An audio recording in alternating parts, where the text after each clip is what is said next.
Hello students, this is Abhishek Verma and welcome to our channel विद्यास थालीवाले sir. So students, आज हम आपके लेकर आए हैं क्लास 9 सीबीएसई एनसीईआरटी का ज्योग्राफी का second chapter the physical features of India का 6 वीडियो लेक्चर। जी हाँ स्टूडेंट्स, इसके पहले the physical features of India के हम ऑलरेडी 5 वीडियो लेक्चर्स ला चुके हैं। अपने पिछले वाले प्रीवियस वीडियो हमने बात की थी शिवालिक, हिमाद्री और हिमाचल पर्वत श्रृंखलाओं की। जी हाँ, जो हिमालय माउंटेन रेंजेस के पार्ट है, यानी कि Himadri mountain range, Shivalik mountain range है ना, हिमाचल माउंटेन रेंज, उसकी हमने बात की थी। और स्टूडेंट्स, आज के इस वीडियो लेक्चर में हम बात करने वाले हैं नॉर्दर्न प्लेन्स की, नॉर्दर्न प्लेन के रीजन्स की और नॉर्दर्न प्लेन के पार्ट्स की। जी हाँ स्टूडेंट्स, उसके रिवर्स, उस प्लेन की और उसके रीजन्स की बात करने वाले हैं। तो आज का वीडियो बहुत ज्यादा इंफॉर्मेटिव, नॉलेजफुल रहने वाला है। वीडियो के एंड तक जरूर बने रहिए। चलिए बिना कोई समय गए आज के इस अमेजिंग वीडियो को हम शुरू करते हैं। नॉर्दर्न प्लेन्स स्टूडेंट्स, हम बात करने वाले हैं नॉर्दर्न प्लेन्स की। जी हाँ, तो क्या है वो, चलिए देखते हैं। नॉर्दर्न प्लेन्स क्या है? The plain. अब आप इस प्लेन की बात कीजिए। प्लेन का मतलब आप समझ जाइए कि प्लेन का मतलब क्या होता है? सपाट जमीन। जी हाँ, ऊबड़ खाबड़ जमीन की बात नहीं हो रही। कैसी जमीन की बात हो रही है? सपाट। प्लेन का मतलब क्या होता है? समतल जमीन। आपको पता है प्लेन है ना, आपने पढ़ा होगा rough surface, smooth surface, plain surface, आप जानते होंगे बिल्कुल अच्छे तरीके से। ठीक है, तो प्लेन सरफेस की बात हो रही है। प्लेन क्यों कहा जाता है? क्योंकि प्लेन है, यानी कि इसके ऊपर पहाड़, माउंटेन्स नहीं है, उसी की बात हम कर रहे हैं। तो students, this plain is formed by 3 river system. ये जो प्लेन है 3 रिवर सिस्टम से मिलकर बना है। कौन सा प्लेन? Northern plain. जी हाँ, नॉर्दर्न प्लेन जो है वो 3 रिवर सिस्टम से मिलकर बना है, गंगा, इंदस एंड ब्रह्मपुत्र। जी हाँ, इंदस जिसे सिंधु नदी भी कहा जाता है। जी हाँ स्टूडेंट्स, आपने गंगा और ब्रह्मपुत्र के बारे में तो सुना ही होगा, इंडस नदी के बारे में कम सुना होगा क्योंकि वो इंडिया में ज्यादा नहीं है। इंडस नदी जो है वो इंडिया के आउटर नेपाल, चाइना होते हुए पाकिस्तान की तरफ बह जाती है, तो उसके बारे में हम ज्यादा नहीं जानते। बट गंगा और ब्रह्मपुत्र से हम बहुत ज्यादा वाकिफ हैं। यानी ये नदी तो हमारे इंडिया के थ्रू आउट होकर बहती हुई समुद्र में जाकर मिलती है, बे ऑफ बंगाल में। जी हाँ, और जबकि इंडस नदी बे ऑफ बंगाल में नहीं, इधर इंडियन ओशन की तरफ जो है, अरब सागर जो है, उधर जाकर मिलती है। इसलिए इसके बारे में हम ज्यादा नहीं जान पाते कि हमारे कंट्री के थ्रू आउट होकर नहीं जाती है। ठीक, तो याद क्या रखना है आपको, नॉर्दर्न प्लेन जो है वो किस रिवर सिस्टम से मिलकर बना है? Indus, Ganga and Brahmaputra. Students, ये एग्जाम के पॉइंट ऑफ व्यू से इंपॉर्टेंट है। एग्जाम में अक्सर पूछ देता है कि नॉर्दर्न प्लेन्स के ऊपर शॉर्ट नोट लिखो, नॉर्दर्न प्लेन्स की खासियतें बताओ, विशेषताएं, फीचर्स क्या है। नॉर्दर्न प्लेन ऑब्जेक्टिव में पूछ सकता है 1 वर्ड 1 सेंटेंस में कि नॉर्दर्न प्लेन किससे बना हुआ है। Northern plain is form bye 3 river system. कौन सी 3 रिवर सिस्टम से? इंदस, गंगा और ब्रह्मपुत्र। तो ये आपको ध्यान रखना है, इंदस, गंगा और ब्रह्मपुत्र, इन 3 चीजों से, इन 3 रिवर से मिलकर क्या फॉर्म हुआ है? नॉर्दर्न प्लेन फॉर्म हुआ है। इस प्लेन की खासियत ये है कि यहाँ मैक्सिमम रिवर्स है। जी हाँ स्टूडेंट्स, इंडिया की मैक्सिमम रिवर्स इसी प्लेन से होकर गुजरती है। सारी जो मेजर और मैक्सिमम नदियां हैं वो इसी से हैं। और इसकी ट्रिब्यूटरीज, यानी इंदस, गंगा, ब्रह्मपुत्र अकेली नदी नहीं है, इसकी सहायक नदियां, ट्रिब्यूटरीज, यानी कि एक बड़ी नदी होती है, उस नदी में जब छोटी नदी आकर मिलती है उसे ट्रिब्यूटरी करती है। स्टूडेंट्स, आपको अगर हम दिखाना चाहें तो मान लीजिए बड़ी नदी आ रही है मिलकर, तो इसमें एक छोटी सी नदी आकर मिल गई, पतली छोटी, तो ये क्या होगा? ये हमारा मेन नदी है, और उसके अंदर आके जो मिला है छोटा नदी, उसको ट्रिब्यूटरी बोलेंगे। ट्रिब्यूटरी का मतलब होता है सहायक नदी। जी हाँ स्टूडेंट, सहायक यानी हेल्पिंग नदी, यानी इसका छोटी नदी का पानी इसमें आके मिलेगा बड़ी नदी में, तो बड़ी नदी के पानी और थोड़ा बढ़ जाएगा, है ना, तो हेल्प कर रहा है। ठीक, तो सहायक नदी होगा, ये ट्रिब्यूटरी होगा। और स्टूडेंट, जब यही नदी, बड़ी वाली नदी आगे जाके 2 भागों में बढ़ जाती है तो इसको क्या बोलते हैं? डिस्ट्रीब्यूटरी बोलते हैं। जी हाँ, डिस्ट्रीब्यूट हो रहा है, बंटवारा, इससे पानी कम होता है। तो आप ध्यान रखिएगा, ट्रिब्यूटरी का मतलब आकर मिलना, डिस्ट्रीब्यूटरी का मतलब अलग होना। ठीक, अगर मेन रिवर में कोई और रिवर आकर मिलती है छोटी, तो उसे ट्रिब्यूटरी कहते हैं। और मेन रिवर जब डिवाइड हो जाती है अलग अलग पार्ट्स में, या एक से ज्यादा पार्ट्स में, या एक ही अलग 2 पार्ट में, तो उसे हम क्या कहेंगे? डिस्ट्रीब्यूटरी कहेंगे। तो इस से आप ध्यान रखिएगा कि ट्रिब्यूटरी रिवर किसे कहते हैं, डिस्ट्रीब्यूटरी किसे कहते हैं। तो नॉर्दर्न प्लेन जो है वो फॉर्म बना है 3 रिवर सिस्टम से। कौन सी 3 river? Indus, Ganga and Brahmaputra, along with tributaries. जी हाँ, उसकी ट्रिब्यूटरी नदियां जो है, सहायक नदियां छोटी छोटी, उन नदियों को मिलाकर 3 मेजर नदियों से बना हुआ क्या? Northern plain. कौन सी 3 मेजर? इंदस, गंगा एंड ब्रह्मपुत्र। तो स्टूडेंट्स, आपको समझा होगा कि कैसे नॉर्दर्न प्लेन फॉर्म हुआ। चलिए हम उसकी बात करते हैं दूसरा, कि this plain is form by alluvial soil. इस प्लेन में जो मिट्टी है, यानी पूरा जो एरिया आप देख पा रहे हैं, अगर आपको स्टूडेंट मैप इमेजिन करना है तो आप मैप में इमेजिन कीजिए कि जो उत्तर प्रदेश का पार्ट है, बिहार का पार्ट है, पंजाब, हरियाणा, यानी हिमालय माउंटेन रेंज से जो आर्क है इस तरह का, यानी अपर पार्ट में जो आप हम देखते हैं रीजन, वो सारा रीजन क्या है? नॉर्दर्न प्लेन है। जी हाँ स्टूडेंट, मध्य प्रदेश के ऊपर का पार्ट, राजस्थान से बिसाइड का पार्ट, और इधर जो दूसरा है आसाम वगैरह इसके बिसाइड का पार्ट, यानी उस पूरे एरिया में जो जम्मू कश्मीर के नीचे का पार्ट है, यानी जो पूरा एरिया बसता है वो यूपी वाला, बिहार वाला, इधर हरियाणा पंजाब वाला, वो पूरा एरिया क्या कहलाता है, नॉर्दर्न प्लेन कहलाता है स्टूडेंट्स। और यही नॉर्दर्न प्लेन बना है किससे, इंडस गंगा एंड ब्रह्मपुत्र से। और वहां पर कौन सी सॉइल डिपॉजिट है, कौन से सॉइल से फॉर्म हुआ है, तो एलुवियल सॉइल। और आपको पता है एलुवियल सॉइल बहुत फर्टाइल सॉइल है, प्रीवियस क्लासेस में पढ़े हैं, alluvial soil is the most fertile soil. कोई भी सॉइल फर्टाइल क्यों होती है कि उसके अंदर क्या प्रेजेंट होता है, ह्यूमस। ह्यूमस आपको पता है ऑर्गेनिक मैटर है, जी हाँ, ह्यूमस क्या करता है, सॉइल की फर्टिलिटी बढ़ाता है। तो plain is form by alluvial soil, ठीक।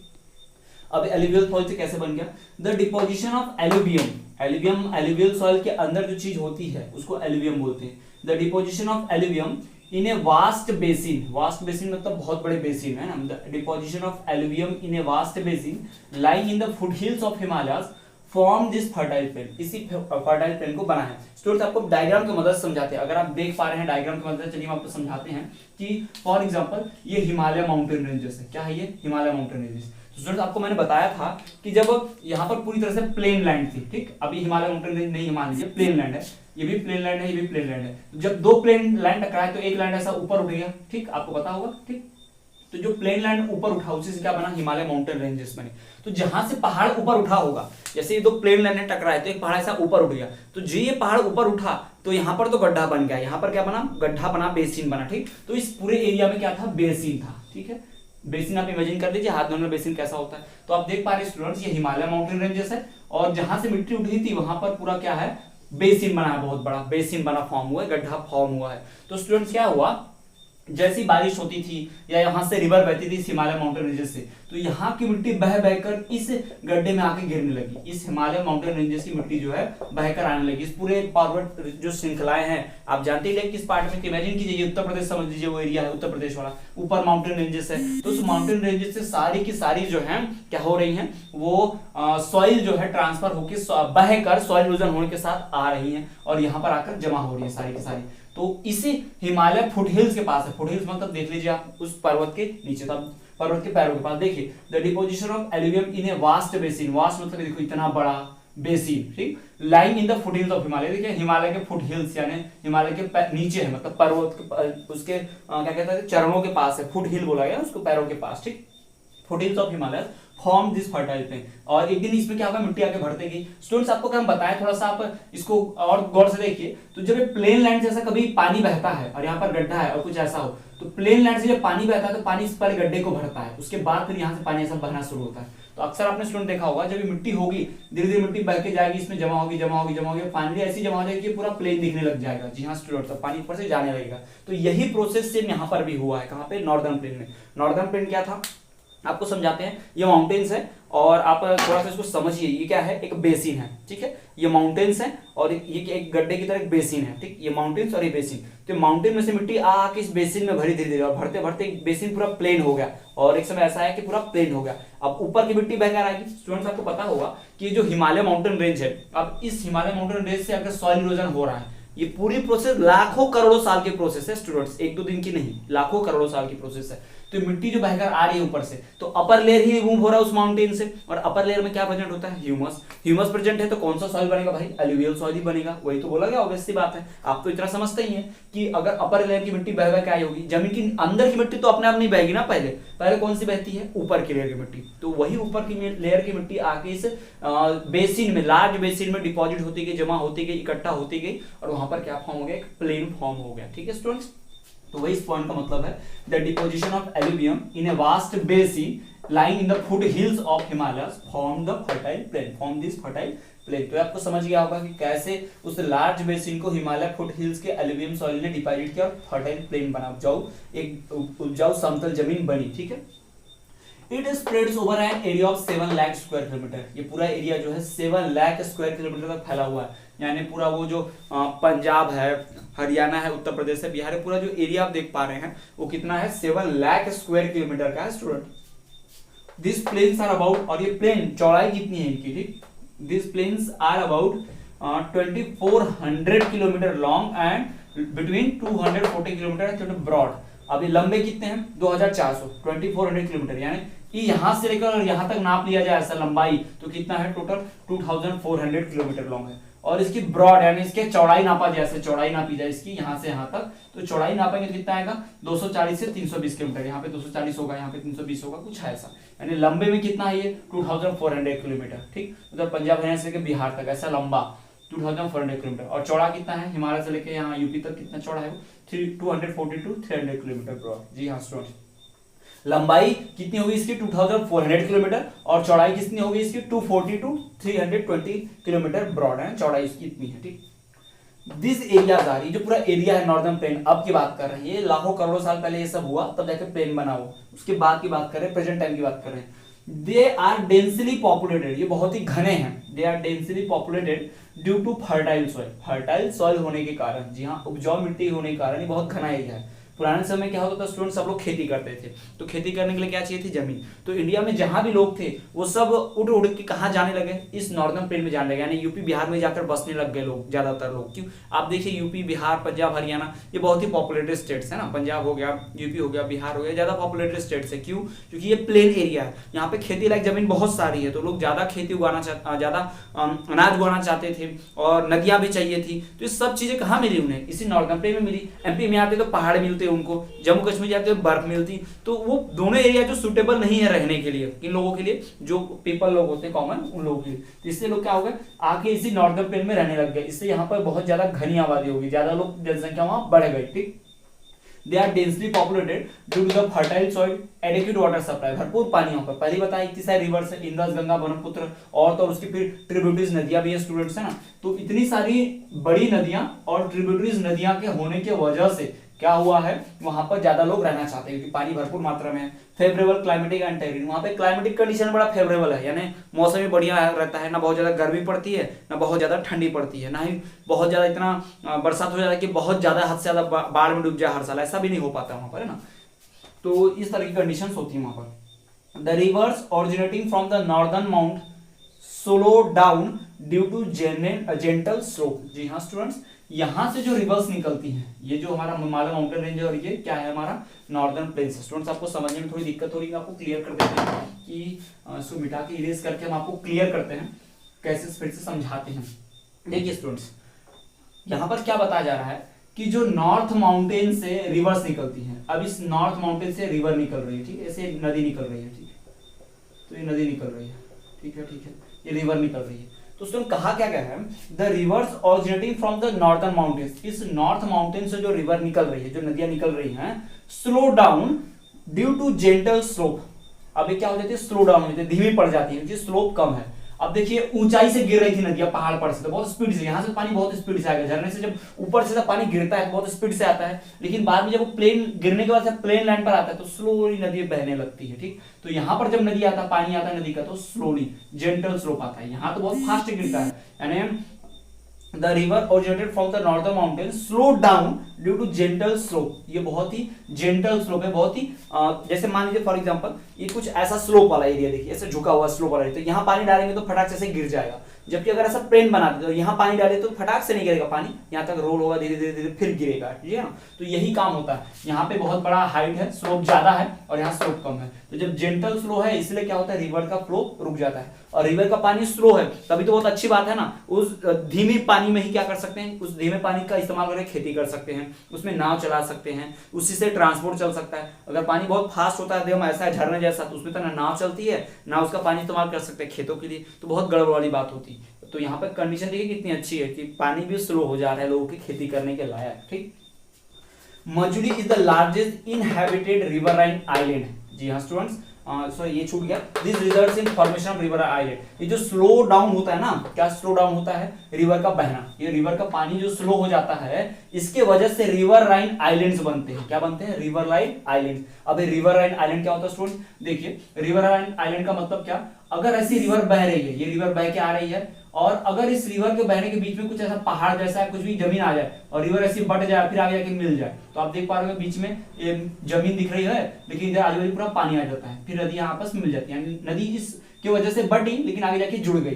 तो ये बीच में चारों तरफ से पानी से जो घिरा तो उसको तो आप जानते हैं आइलैंड होता है, चारों तरफ से जो पानी से घिरा उसको आइलैंड बोलते हैं। समुद्र में ऐसा होता है, सी में होता है ना कि चारों तरफ जैसा घिरा होता है बीच में, तो इसको क्या बोल देते हैं, आइलैंड बोलते हैं। लेकिन स्टूडेंट्स यहाँ पर समुद्र नहीं है, यहाँ रिवर के पानी की वजह से आइलैंड बन रहा है, और यहाँ पर क्या होता है, कुछ ऐसा देखिए, ये रिवर है, बहकर आ रही है, बीच में जमीन है, ये रिवर ऐसे बहकर आ रही है, इससे टकराती हुई ऐसी बट जाती है रिवर, आगे जाके फिर ऐसे मिल जाती है, ठीक। तो बीच में तो ये जमीन रह गई, और लेकिन ये चारों तरफ से पानी से घिरा हुआ है, तो इसको क्या बोलते हैं, रिवर आइलैंड बोलते हैं। यानी कि वो जमीन, वो लैंड जो आइलैंड बना है लेकिन रिवर के पानी से आइलैंड बना है, जी हाँ, वो लैंड जो रिवर के पानी से चारों तरफ से घिरा हो उसको रिवराइन आइलैंड बोलते हैं। जो सीज और ओशन के पानी से चारों तरफ से घिरा हो उसको आइलैंड बोलते हैं, और जो रिवर के पानी से चारों ओर से घिरा हो उसको क्या बोलते हैं, रिवराइन आइलैंड बोलते हैं स्टूडेंट्स। तो ये बात होगी किसकी, रिवराइन आइलैंड्स की। जी हाँ, जब नदियां जेंटल स्लोप से बहती हैं, नॉर्दर्न माउंटेन से निकलने के बाद कम स्लोप की वजह से धीरे बहती हैं, तो क्या फॉर्म होता है, रिवराइन आइलैंड फॉर्म होता है स्टूडेंट्स।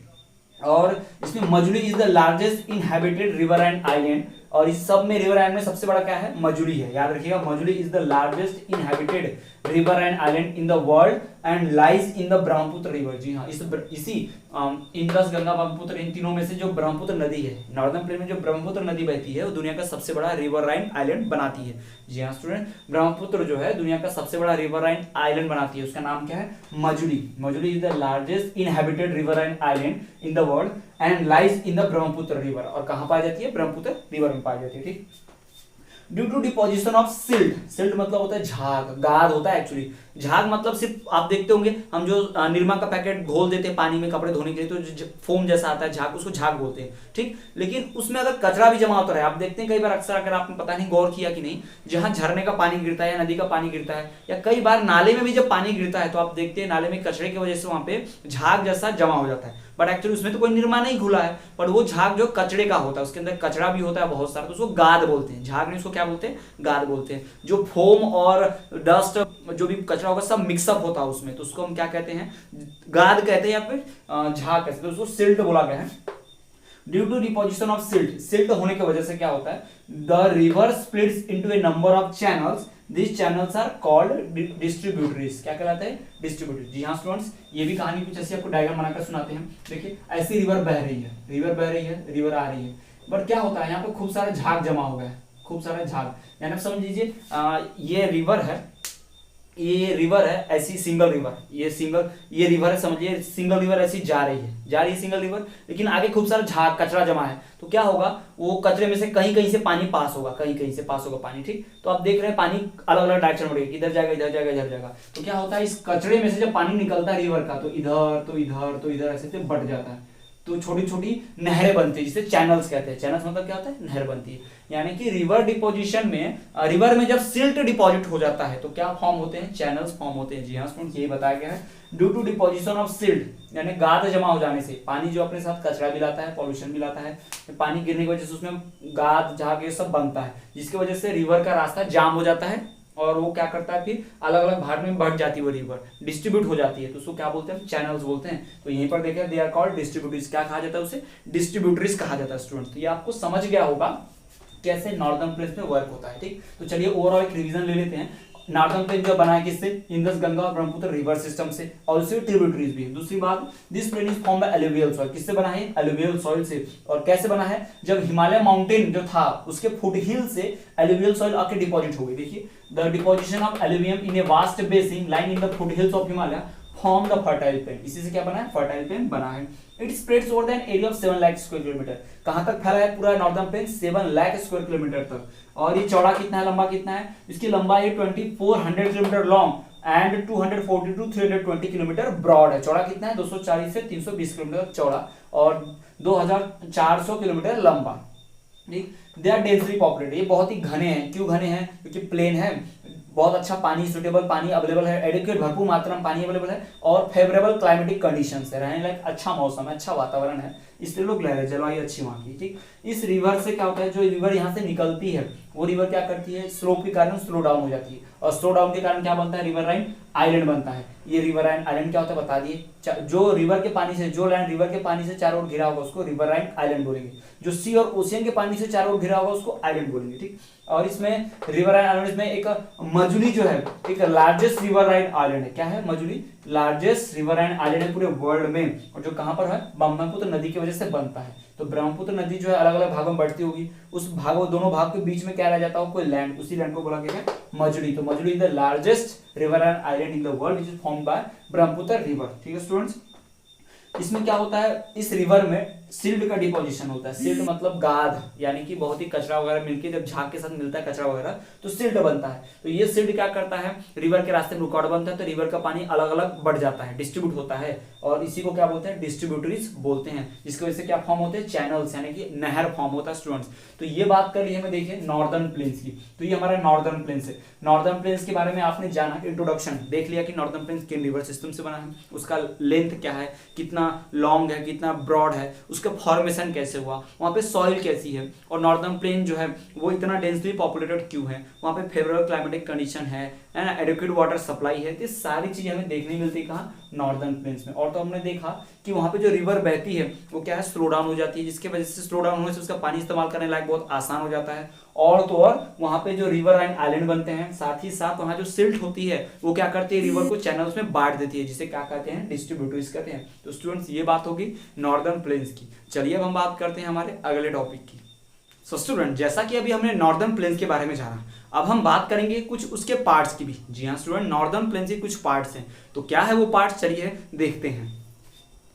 स्टूडेंट्स, नॉर्दर्न प्लेन जो है कुछ भागों में बटा हुआ है, जैसा कि हमने पहले भी आपको बताया कि इंडस, गंगा और ब्रह्मपुत्र, ये तीन रिवर सिस्टम से मिलकर क्या बना हुआ है, नॉर्दर्न प्लेन बना हुआ है। तो ये तीन रिवर जो नॉर्दर्न प्लेन को तीन भागों में बांट देती हैं। हमारा जो नॉर्दर्न पार्ट है, ये जो नॉर्दर्न प्लेन है, जो भी नॉर्दर्न प्लेन है वो तीन भागों में बटा हुआ है, एक इंडस वाला, एक गंगा वाला और एक ब्रह्मपुत्र वाला। जी हाँ स्टूडेंट्स, जो नॉर्दर्न प्लेन है वो तीन रिवर सिस्टम से मिलकर बना है, तो तीन पार्ट में बांट दिया गया है। ठीक, अगर गंगा रिवर, इंडस रिवर कुछ ऐसे जा रही है, गंगा रिवर कुछ ऐसे जा रही है, ब्रह्मपुत्र रिवर कुछ ऐसे जा रही है, तो ये तीन भाग बटे हुए हैं। अब आप ये मत पूछना कि इधर क्या है, उधर तो फिर बाउंड्री खत्म होती है कंट्री के, ओशियन से। ठीक है, तो ये जो तीन रिवर बह रही है, ठीक, इन तीन रिवर के कारण जो है हमारा नॉर्दर्न प्लेन तीन भागों में बट गया है, इंडस, गंगा और ब्रह्मपुत्र की वजह से। जी हाँ स्टूडेंट्स, इंडस, गंगा और ब्रह्मपुत्र की वजह से जो नॉर्दर्न प्लेन है तीन भागों में बटा हुआ है, तो उन्हें अलग अलग नाम से जाना जाता है, जैसे कि हमारा वेस्टर्न पार्ट, मिडिल पार्ट और ईस्टर्न पार्ट। जी हाँ, ये वेस्टर्न पार्ट, ये मिडिल पार्ट, ये वेस्ट वाला पार्ट है, ठीक, WP, ये क्या है, मिडिल पार्ट है, MP, और ये क्या है, ईस्ट पार्ट है, EP। ठीक, ये ध्यान रखिएगा, वेस्टर्न पार्ट, मिडिल पार्ट और ईस्टर्न पार्ट, तो वही हमें बात करनी है। तो उसी पार्ट्स को हम देखते हैं कि नॉर्दर्न प्लेन्स के पार्ट कौन कौन से हैं, नॉर्दर्न प्लेन में कौन कौन से पार्ट बने हैं, उसी की बात हम करने वाले हैं। तो स्टूडेंट देखिए यहाँ पर नॉर्दर्न प्लेन जो है तीन भागों में बटा हुआ है। क्यों तीन भागों में बटा है, तो आप इसका जवाब तो जान चुके हैं कि तीन रिवर सिस्टम से बना है, इंडस, गंगा और ब्रह्मपुत्र। तो तीन रिवर उसको कितने भागों में बांटेंगी, तीन भागों में बांटेगी ना। देखिए पहली रिवर ऐसी बही मान लीजिए, और दूसरी यहाँ और तीसरी यहाँ, तो तीन भागों में तो बट गया ना, यहाँ से ऐसे तीन भागों में दिखाई दे रहा है आपको, डायग्राम की मदद से आप समझ सकते हैं पूरे बढ़िया से। ठीक, तो चलिए देखते हैं, एक एक करके हम तीनों पार्ट को पढ़ते हैं कि तीनों पार्ट में क्या है, क्या क्या दिया है, कैसे है। देखिए सबसे पहले हम बात करें स्टूडेंट वेस्टर्न पार्ट। जी हाँ स्टूडेंट्स, हम बात करेंगे वेस्टर्न पार्ट। वेस्टर्न पार्ट मतलब जो गुजरात साइड, राजस्थान साइड है ना, जो पाकिस्तान वाला है वो एरिया पूरा, वो क्या कहलाएगा, वेस्टर्न पार्ट कहलाएगा, वो वेस्ट है। और जो इधर पूरा बिहार साइड में है, असम साइड में है, बांग्लादेश की तरफ है, वो क्या है, ईस्ट है। This is western part beside Pakistan, along with Pakistan. This is eastern part along with Bangladesh, and middle part जो इंडिया का यूपी वगैरह है, दिल्ली वगैरह है ना, वो सब। ठीक, तो चलिए देखते हैं हम वेस्टर्न पार्ट क्या है। पंजाब प्लेन, वेस्टर्न पार्ट को एक और नाम से जाना जाता है, याद रखिए स्टूडेंट्स, ये तीनों पार्ट को अलग अलग नाम भी है। वेस्टर्न पार्ट का एक और नाम पंजाब प्लेन, मिडिल पार्ट का भी दूसरा नाम गंगा प्लेन, ईस्टर्न पार्ट का भी दूसरा नाम ब्रह्मपुत्र प्लेन। ठीक, याद रखिएगा नाम से। तो जिस रिवर से वो बटा हुआ है उसी रिवर का उसे नाम दिया गया है। तो वेस्टर्न पार्ट जो है पंजाब प्लेन से। अब आप बोलेंगे इसे इंडस नाम क्यों दिया गया, क्योंकि इंडस रिवर जो मोस्टली है पाकिस्तान में ही बहती है। जी हाँ, वो जब निकलती है नेपाल, चाइना से होते हुए, तो मैक्सिमम जम्मू कश्मीर से थोड़ा सा लगती है और उसके बाद कहाँ चली जाती है, सीधा डायरेक्ट पाकिस्तान में। तो मैक्सिमम पार्ट जो है इंडस नदी का वो कहाँ बहता है, पाकिस्तान में, इसलिए हम उसको इंडस प्लेन नहीं बोल रहे हैं। ठीक, उसको हम पंजाब प्लेन बोलते हैं, क्योंकि हमारे पंजाब के करीब है वो, इसलिए उसको पंजाब प्लेन बोलते हैं। ठीक, it is formed bye Indus and it's tributary. जो पंजाब प्लेन है या फिर वेस्टर्न पार्ट है, नॉर्दर्न प्लेन का ये जो हिस्सा है पूरा, ये वाला जो हिस्सा है, ये पूरा किससे बना है, इंडस रिवर से बना है। किससे, इंडस रिवर, जिसे हिंदी में सिंधु नदी कहते हैं। ठीक है स्टूडेंट्स, तो जो वेस्टर्न पार्ट है नॉर्दर्न प्लेन का, वो किससे बना है, इंडस रिवर से बना है, और उसकी ट्रिब्यूटरीज से। कौन कौन सी ट्रिब्यूटरीज है, याद रखिएगा, एग्जाम के पॉइंट ऑफ व्यू से इंपॉर्टेंट है कि इंडस की ट्रिब्यूटरीज कौन कौन सी, एग्जाम में पूछा जा सकता है। तो इंडस ट्रिब्यूटरीज जो है वो है Jhelum, the Ravi, the Sutlej, the bees and the Chenab. जी हाँ स्टूडेंट्स, आपने झेलम और चेनाब के बारे में सुना होगा, ये तो फेमस पाकिस्तानी रिवर्स हैं। जी हाँ, पाकिस्तान के ओरिजिनेटेड है, पाकिस्तान में ज्यादा बहती है रिवर्स। ठीक, इन्हीं ये सहायक नदियां हैं, यानी सारी रिवर जाके किसमें मिलती होंगी, इंदस में, तो इंदस का पानी बढ़ जाता होगा, ठीक। और इसी इंदस नदी के वजह से नॉर्दर्न प्लेन जो है पंजाब प्लेन के नाम से जाना जाता है, वो एक अलग भाग में बटा हुआ है, वेस्टर्न पार्ट में बटा हुआ है। तो स्टूडेंट्स आप ये समझ गए कि वेस्टर्न पार्ट में क्या है, क्यों है, ठीक। वेस्टर्न पार्ट तो आपको समझ में आएगा कौन सा है कौन सा नहीं, ठीक स्टूडेंट्स। तो आप देखिए, पहले तो आप समझिए, ध्यान, आप गेट तो कर रहे होंगे स्टूडेंट, आपको पता तो चल रहा होगा कि हम कैसे समझा रहे हैं आपको। एक नॉर्दर्न प्लेन है, नॉर्दर्न प्लेन है, नॉर्दर्न प्लेन जो है वो 3 रिवर सिस्टम से बना है। 3 रिवर सिस्टम कौन कौन सी, एक रिवर बहती होगी इंदस, एक बहती होगी गंगा और दूसरी बहती होगी कौन सी, ब्रह्मपुत्र। तो इंदस के वजह से जो पार्ट है ऊपर, उसको क्या बोलते हैं, वेस्टर्न पार्ट या इंदस पंजाब प्लेन बोलते हैं। फिर गंगा रिवर के बहने से और जो बीच का पार्ट बनता है उसको हम गंगा प्लेन भी बोल देते हैं या मिडिल पार्ट। और उधर साइड जो ब्रह्मपुत्र रिवर के बहने से बिहार के साइड, असम के साइड, उधर बांग्लादेश के साइड जो बहती है रिवर, जो कौन सी रिवर है हमारी, ब्रह्मपुत्र रिवर, उसके जो बना हुआ एरिया उसको हम क्या बोलते हैं, ईस्टर्न पार्ट बोलते हैं। तो आप ये समझ पा रहे होंगे नॉर्दर्न प्लेन के बारे में। तो नॉर्दर्न प्लेन इस तरह से बटा हुआ है, ठीक स्टूडेंट। तो ये आपने देखा वेस्टर्न पार्ट किससे बना हुआ है, हमारे इंदस रिवर से। इंदस रिवर की ट्रिब्यूटरीज भी साथ में जुड़ी हुई है। तो इंदस रिवर के वजह से वेस्टर्न पार्ट या फिर पंजाब प्लेन बना हुआ है, mostly formed by Indus and it's tributaries. कौन सी ट्रिब्यूटरीज, रावी, झेलम, सतलज, बीस, चिनाब, ये रिवर्स हैं, ट्रिब्यूटरीज हैं। और तो और स्टूडेंट्स इस एरिया में डोब्स बहुत ज्यादा हैं, dominated by doabs, this areas are dominated by doabs. Doabs का मतलब क्या होता है, देखिए स्टूडेंट्स, जब भी कोई एरिया दो तरफ से नदी बहती हो और बीच में, जैसे आप सिंपल ध्यान रखो, एक एरिया है, एक कोई भी लैंड है और इधर से भी रिवर जा रही है, उसके इधर से भी जा रही है, तो उस बीच वाले एरिया को क्या बोलेंगे, डोब्स बोलेंगे। डोब का मतलब ही होता है, ये जो डोब वर्ड है ना, इसका मतलब होता है टू वाटर। डोब का मतलब क्या होता है, दो पानी, टू वाटर है ना। डोब्स का मतलब क्या होता है, टू पानी, मतलब दो वाटर, यानी कि दो तरफ से अगर पानी बह रहा है, यानी आगे से भी और पीछे से भी बह रहा है। यानी कि मान लीजिए एक गांव है, एक विलेज है, इधर भी एक रिवर जा रही है, इधर भी एक रिवर है। ऐसा नहीं बोल रहे हम स्टूडेंट की चारों तरफ, अगर चारों तरफ से पानी बहेगा तो क्या हो जाएगा, रिवर राइन आइलैंड हो जाएगा। अब इसकी जस्ट पहले हमने पढ़ा नॉर्दर्न प्लेन में, जी हाँ। तो चारों तरफ से पानी नहीं बह रहा है, पानी कहां से बह रहा है, सिर्फ दो तरफ से, यानी आगे से भी और पीछे से भी रिवर जा रही है, लेकिन ये एरिया पूरा खाली है, ये भी लैंड है। तो अभी रिवर राइन आइलैंड नहीं बना हुआ है, ठीक।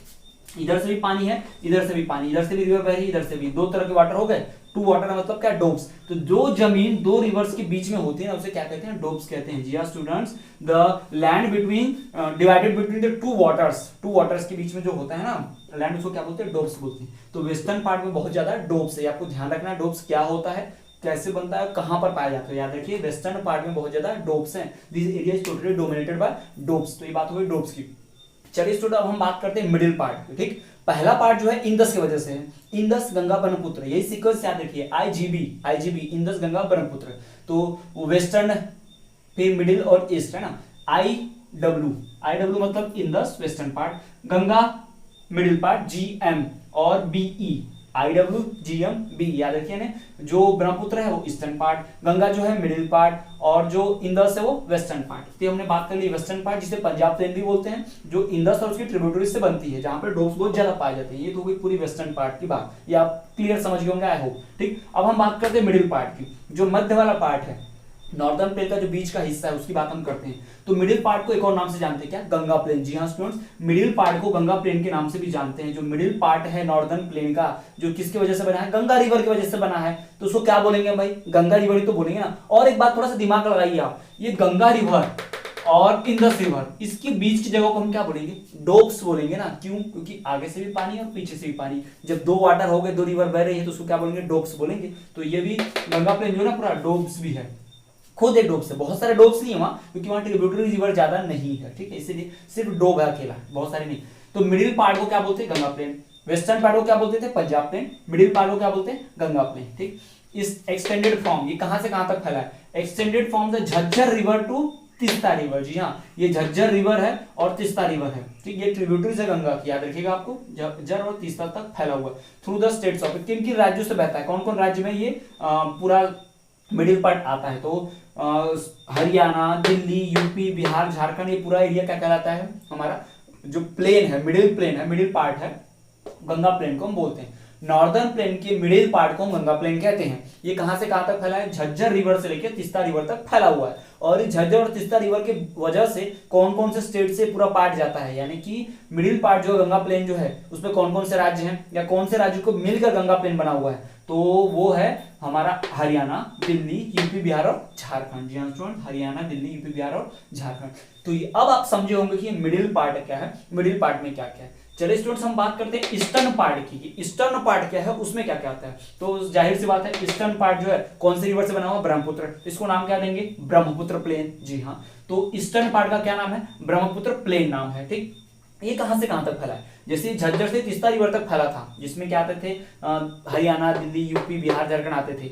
तो अब ये ईस्टर्न पार्ट कहां से फैला हुआ है? It extends from West Bengal through Assam and Bangladesh के ईस्टर्न बॉर्डर जो है ना, इंडिया का ईस्टर्न बॉर्डर बांग्लादेश वाला, वहां तक फैला है। यानी कि ईस्टर्न पार्ट जो है वो ब्रह्मपुत्र प्लेन के नाम से जाना जाता है, जो एक्सटेंड करता है कहां से कहां तक फैला है? Which extend from West Bengal through Assam and Bangladesh. यानी जो लो उधर का किनारे वाला साइड का पार्ट है ना, वही हमारा मैप में इमेजिन कीजिएगा, जो साइड वाला पार्ट है ये पूरा, वही क्या है? हमारा ईस्टर्न पार्ट है, ब्रह्मपुत्र प्लेन है, जो कौन से स्टेट से होकर कहां तक फैला हुआ है? वेस्ट बंगाल से लेकर आसाम तक से होते हुए बांग्लादेश के इंडिया के ईस्टर्न बॉर्डर तक, यानी बांग्लादेश तक।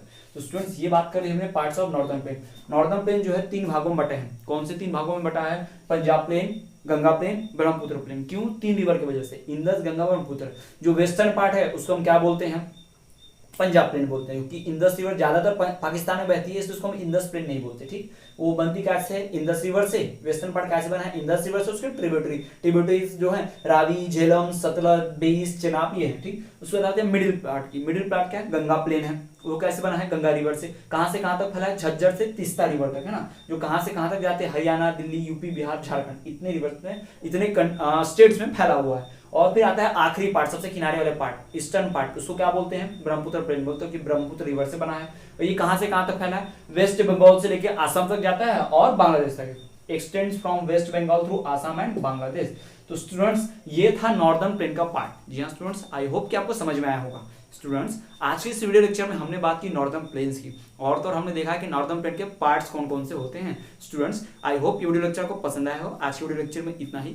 वीडियो को लाइक कीजिए, अपने फ्रेंड के साथ ज़्यादा से ज़्यादा शेयर कीजिए, ताकि वो भी नॉलेज गेन कर पाए। यदि आपको कोई डाउट आ रहा है तो आप कमेंट कर दीजिए, हम आपके डाउट दूर करने की पूरी कोशिश करेंगे। स्टूडेंट्स जैसे जैसे चैप्टर प्रोग्रेस कर रहा है वैसे वैसे आप इस नोट्स प्रिपेयर कर लीजिए पूरी तरह से। ये जो नोट्स हैं, ये फिजिकल फीचर जो आपको दिखाई दे रहे हैं इंडिया के, जो भी नोट्स हम बनवा रहे हैं ना, सिर्फ 9th में काम आएंगे, बल्कि 10th में, साथ ही साथ कोई भी तरह का कॉम्पिटिटिव एग्जाम या आप ग्रेजुएशन भी करने जाएंगे, जहां पे आप ज्योग्राफी के बारे में पढ़ेंगे, इंडिया की ज्योग्राफी पढ़ेंगे, जिस तरह की इंडिया का ज्योग्राफिकल मैप देखेंगे, तो भी आपको ये सारी चीजें पढ़ने मिलेंगी। आपको बहुत सारा हेल्प हो जाएगी, ज्योग्राफी का बेसिक नॉलेज आपको यहाँ से मिल जाएगा स्टूडेंट। तो इसी तरह देखते रहिए, हमारे चैनल पर बने रहिए, विद्यास्थली वाले सर।